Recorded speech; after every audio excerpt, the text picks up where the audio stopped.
Tetapi ketika melihat kalimat selanjutnya yang berbunyi ghairil maghdubi alaihim, itu bukan lagi menggunakan kalimat aktif, tidak lagi menyebutkan kalimat fiil atau kata kerja langsung, tetapi disebutkannya kalimat pasif atau menggunakan redaksi isim maf'ul. Di sini tidak disebutkan bahwasanya Allah membenci mereka atau orang-orang yang Allah membenci mereka, bukan, tetapi redaksinya yaitu orang-orang yang dibenci. Assalamualaikum warahmatullahi wabarakatuh. Apa kabar teman-teman semua? Semoga sehat selalu. Surat Al-Fatihah adalah salah satu surat yang mempunyai keistimewaan di dalam Al-Quran. Surat ini tergolong surat yang pendek, yaitu terdiri dari 7 ayat. Akan tetapi walaupun pendek, surat ini mendapatkan julukan sebagai Ummul Kitab.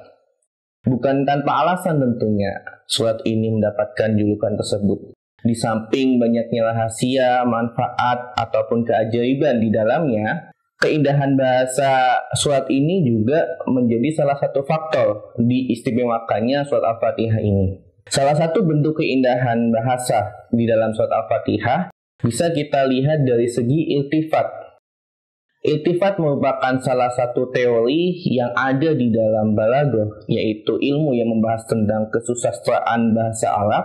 Sederhananya, iltifat itu merupakan perubahan ataupun pergeseran. Iltifat memiliki banyak ranah atau banyak aspek, mulai dari pergeseran domir, kemudian pergeseran susunan kata atau bina nahwi, kemudian pergeseran istilah-istilah kamus, ma'ajim, dan lain sebagainya. Di dalam surat Al-Fatihah ini setidaknya atau sekurang-kurangnya terdapat 2 jenis iltifat yang bisa kita lihat. Yang pertama adalah iltifat domir, kemudian yang kedua adalah iltifat bina nahwi atau struktur kebahasaan.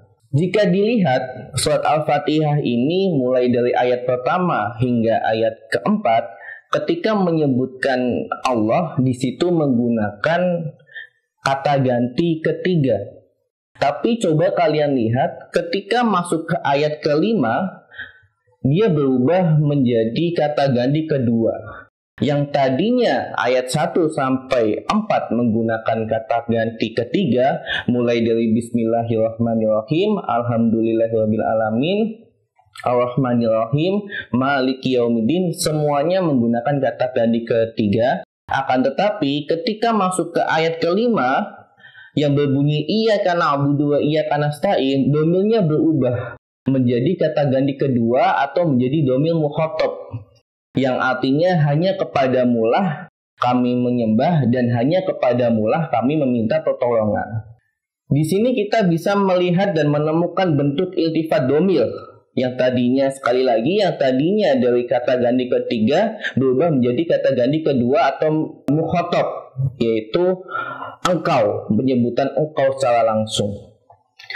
Selain perubahan iltifat di dalam ayat kelima ini, di dalam ayat ini juga terdapat takdim atau tahsis, yaitu penyebutan maf'ul bih terlebih dahulu, penyebutan iyyaka terlebih dahulu, baru penyebutan kata kerjanya atau fiilnya, yaitu na'budu, yang artinya menjadi hanya kepadamulah kami menyembah dan hanya kepadamulah kami meminta pertolongan.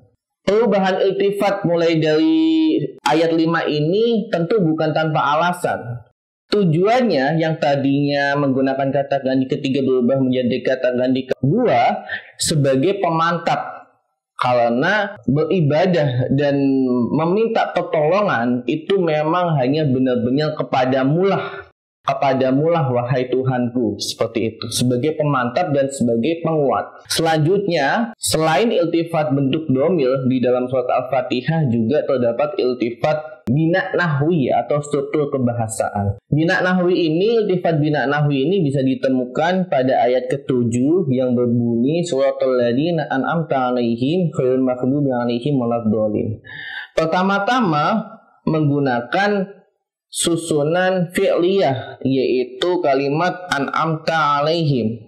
Akan tetapi selanjutnya di bawahnya tidak menggunakan fi'liyah lagi, tidak menggunakan kalimat aktif lagi, tapi menggunakan kalimat pasif, yaitu ghairil maghdubi 'alaihim.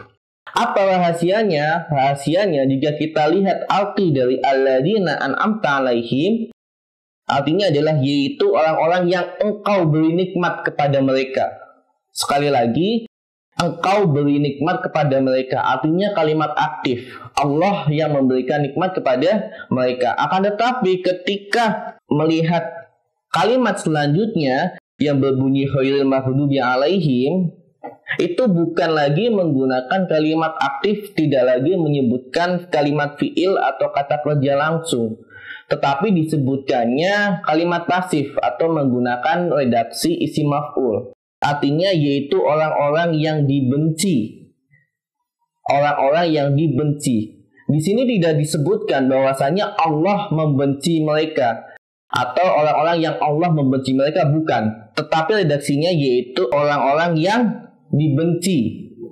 Nah, kenapa demikian? Hal ini dikarenakan untuk menjaga keselarasan, karena sejak awal surat Al-Fatihah hingga selesai itu membicarakan sifat Allah yang Ar-Rahman Ar-Rahim, sifat Allah yang Maha Pengasih dan Maha Penyayang.